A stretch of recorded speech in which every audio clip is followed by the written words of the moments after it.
Are you tired of being outdamaged by those flashy, high-energy DPS characters? Well, boy, do I got news for you. Zenless Zone Zero's latest S-rank agent, Jane Doe, is here to kick names and take ass. As the only unit capable of forcing critical hits on the assault status, she's a force to be reckoned with. Just look at her hitting 1,000,000 damage.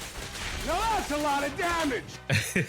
In this video, we'll dive deep into Jane Doe, exploring her unique abilities and the strategies that make her a top-tier physical anomaly stacking queen. Today, I'll be covering her insane anomaly stacking potential, how to maximize her damage output with the right gear and team comps, plus expert tips, tricks, and strategies to dominate any in-game with Jane. Don't be fooled by her understated appearance.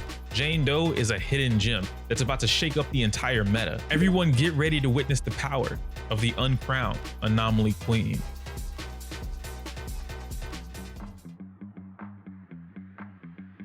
Jumping right into this, Jane is an astronomically powerful character that will only get stronger with the game's growth. Her speed is easily some of, if not currently, the fastest in the game. And with such high mobility in all of her actions, there's thankfully a lot of room for error. This gives a strong, low barrier to entry, high skill ceiling effect to her playstyle. The reason for this is because her unique meter mechanic revolves around building and using said meter, passion. While in the passion state, Jane's physical anomaly buildup, proficiency, speed, and attack skyrocket. She also gains the ability to do something no one else in the game can do, and that's force anomaly triggers to score critical hits. It's basically like, imagine if Kafka from Honkai Star Rail could not only force damage over time to trigger before the enemy's turn, but she could also guarantee a critical hit on each and every one of them. That low barrier will most commonly result in players mashing basic attack until they build up the enemy's physical anomaly meter. But truthfully, this playstyle is extremely subpar compared to understanding the formula behind how she operates for herself and with the team. Let's start by going over some basics about her offline state. In basic form, Jane's notable moves will be the double backdash. That move alone saves you so much time in any high-octane fight, it's ridiculous. Each backdash comes equipped with its own version of her dodge attack, edge jump. Dodge 1 has Jane swing herself in the air, then strike down with a quick slash, while Dodge 2 whips Jane to the side in a wide arc before performing a flurry of slashes all within that semicircle radius. It's like a crescent moon shape, you know? This move is perfect to use against mobs that attack slightly out of sync or against multi-hitting enemies that leave a gap in their attack strings. Now against mobs, you basically delete all of them with a single assault, and against elites, if they don't flinch, they just die. Wait, I said that wrong. If they don't die, they just flinch. That's what I meant to say. By using a combination of perfect dodges and attack strings, Jane can enter passion state almost immediately, given the type of enemies you're facing. From my own testing, using any 3 combinations of the perfect dodges will give Jane passion state quickly, but performing 2 instances of Dodge 2's edge jump will instantly get her there. Because of that, this is where you will spend the least amount of your time if you pay attention to what you're doing. Jane doesn't maximize her passion stream by flipping daggers at everyone in sight. Yeah, one of the ways to build passion is by doing damage to the enemy, but doing this will get you killed a lot.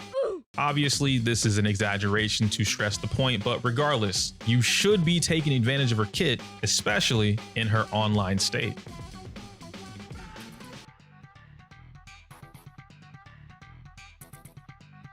With the basics out of the way, we can break down how to play Jane, and this will also explain the strength of the passion state that I mentioned earlier. Remember how I called her base form an offline state and referred to her as an install character in a previous video? An install just means a character that takes on a powered up state for X period of time. This character then has the ability, or rather they change their move properties, strength, and possibly get granted brand new moves entirely. In Jane's case, this is her passion state. Her install is what allows her to rack up those assaults as fast as she does, and with some builds, it's almost instantly one right after the other. Normally, anomalies cannot crit, but thanks to her core passive, any assault that happens on field will result in a critical hit. Not only that, but she gains the ability to perform 3 consecutive dashes that all have invul, or what's the word, invincibility frames that happen during the active frames of the dash. This allows her to force continuous assault pressure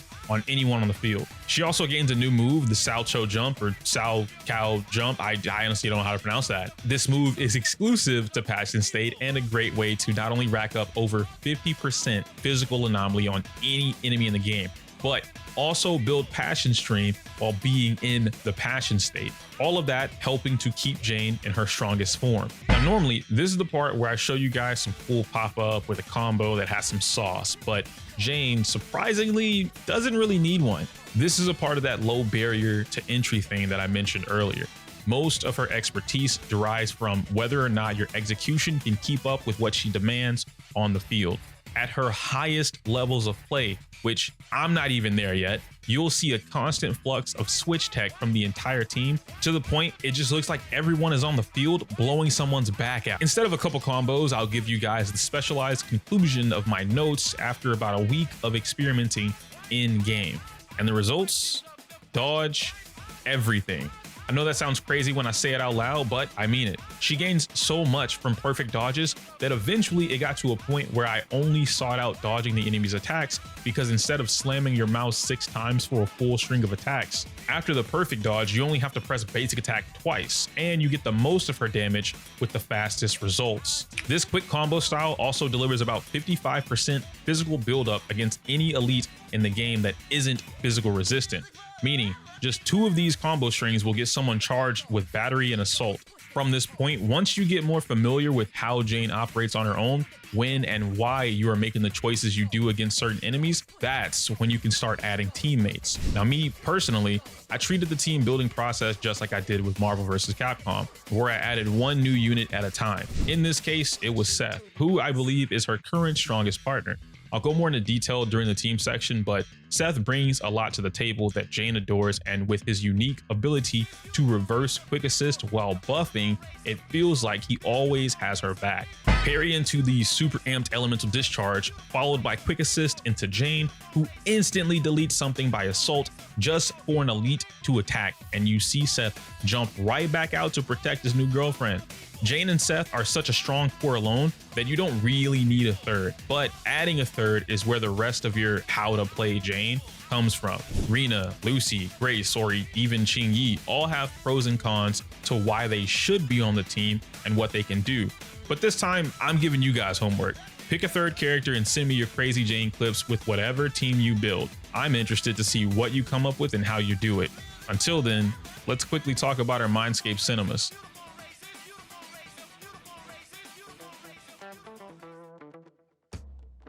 Jane's M1 is decent, giving you the option to store a second Sao Cow jump, which could come in handy for popping assault before stun runs out, but M2 is really where she notices a jump in performance. It's an overall 30% damage bonus and 15% extra anomaly buildup rate, basically removing the desire for an anomaly mastery disc, and can now be replaced with an attack percent. So M2 with the combination of M1 is stellar, but her next big jump isn't until M6.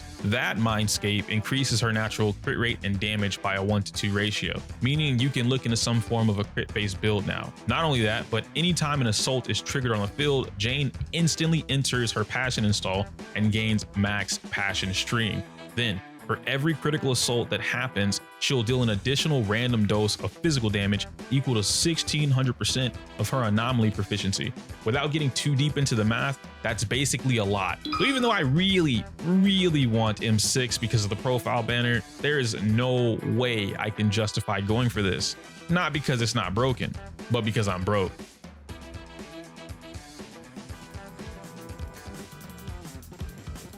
Now that we're at the gear section for Jane, a few more things will fall into place and start to make sense. Specifically for this guide, I needed Jane to be level 60. Anomaly is interesting in where it's directly affected by the age's level, similar to other special stats like Break Effect and Honkai Star Rail. Just going from level 50 to 60 adds an almost 20% base damage increase. Talent levels are important, but I believe maxing her level is even more important. Let's talk about weapons. Sharpened Stinger is Jane's signature weapon, and of course, her best in slot. Not only is this just a flat out boost of 90 proficiency, but thanks to the optimized dodge-centric playstyle we broke down earlier, it's perfect for an infinite uptime on all the buffs. Unlike any other W engine currently in the game, Stinger gives Jane both a 36% physical damage buff and a 40% anomaly buildup rate, the latter alone separating it from the rest of her options so much that on paper the damage performance seems negligible enough for free-to-play to ignore, but in-game it makes a huge difference. Easily somewhere over 20%. The Stinger is just too perfect for her, and without investing into her cinemas, there's just no real competition.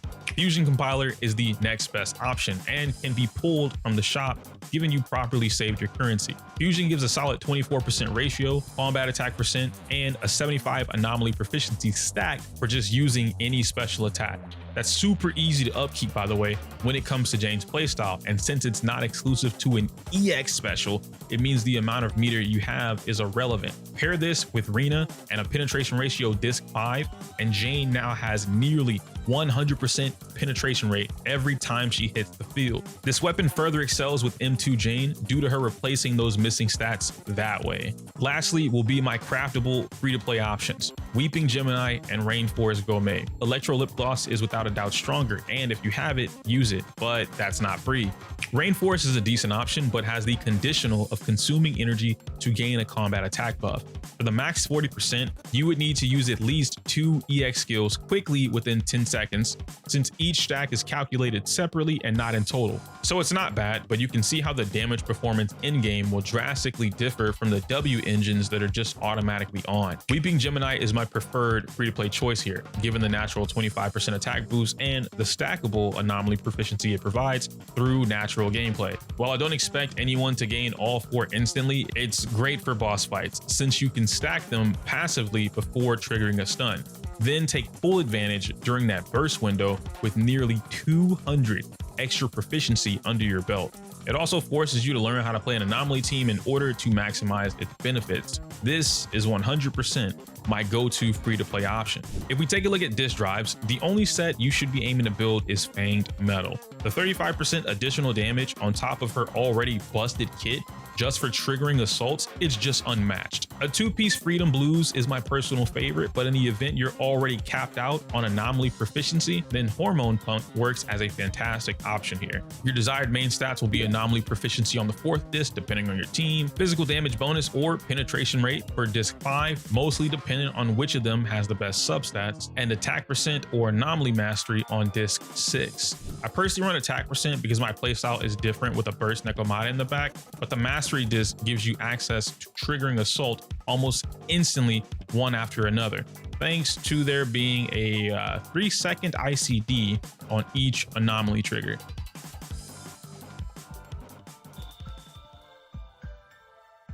The main question Jane would ask any teammate is, what do you do for me quickly without taking away my need to assault the opponent? And that's where the creativity begins. Jane, Seth, and Rena is the team I found myself using the most, and after experimenting with the M2 pin build, I had even more fun with this team. At a higher level of play, Seth became the glue to the team thanks to his ability to shield everyone and provide about 100 proficiency points to anyone with that shield. His SAED for short gives him a crazy amount of anti-interrupt too, making him a unit that doesn't really care if he takes damage or not, since the shield is going to eat it all anyway before he baton passes the buff into Jane. On this team in particular, you have to take advantage of switch tech a lot in order to keep the pressure on. Otherwise, it'll get to a point where Rena doesn't shine at all. One of the more interesting things I learned about this team, and it's only thanks to my Discord that I learned this. Shoutouts to Dogum, Nyx, and Flame. That thing being, Rena's pin ratio only truly matters during Jane's physical buildup. Her puppets need to be on field whenever Jane is on field, because for whatever reason, anomaly triggers is affected by whatever buffs are present during the buildup buildup, while debuffs, like Nicole's, affect the final damage during the snapshot. The example given to me was without Rena's puppet buff during buildup, the assault trigger was around 70k. However, with Rena's puppets on field the entire time, the final anomaly damage snapshotted all of that into 88k. Hence, the reason I said you will be forced to learn your switch tech combos a lot in order to maximize the team, but I promise it's fun as sport. After understanding how anomaly buildup works, I was easily popping over 1 million damage every 2 assaults. Then no, these weren't on level 10 enemies. Next, I found the team with Grace more functionally better to play than the Nekomata Burst team. It's not that one is inherently better or worse than the other, it's just that Nekomata's window for burst damage is so small in comparison to how fast Jane accelerates assault that after days of only testing this comp, I found myself getting smoother results by literally just taking Nekomata off of the team and only playing Seth and Jane. Jane and Grace allowed everyone on the team to trigger their core passives, and thanks to Grace having fast anomaly application on her own, this quickly became my favorite disorder team. Shot, assault, disorder, repeat. It's a super high execution team for sure, but I believe the reward here is earned more so than it is given. With this comp, you aren't consistently popping over 1 million damage per assault since Grace doesn't directly buff anyone else here, but you are hitting somewhere around 600 to 800k with strong builds in mind, and then the disorders will add the extra 200,000 to make 1 million. As I mentioned earlier though, this team isn't the easiest to play. It's almost on par with the Nekomata Burst comp, possibly harder, and in the near future, I believe the double anomaly team comps will prevail due to it having a higher skill ceiling type of playstyle. Lastly, I know some of you will ask me about Piper and if she works, but it's similar to the Nekomata situation. You honestly just don't need her on the team. Piper racks up anomaly just as fast, if not faster than Jane at times, to the point where the only reason Jane is there is just to apply the nod state. So I guess if you want a sub DPS Jane that's present when attendant, sure, but honestly I preferred any other team or even just running a duo team compared to adding Piper here. Lucy, Sokaku, and even Shingi all performed much better in regards to a smooth, powerful gaming experience. Finally, while I listed everything about this character that makes her outright phenomenal, she does have a couple of flaws that keep her from being outright broken, at least if she were by herself or in a horribly structured team. Those flaws being enemies that have no anomaly meter and elites that have slow attack patterns.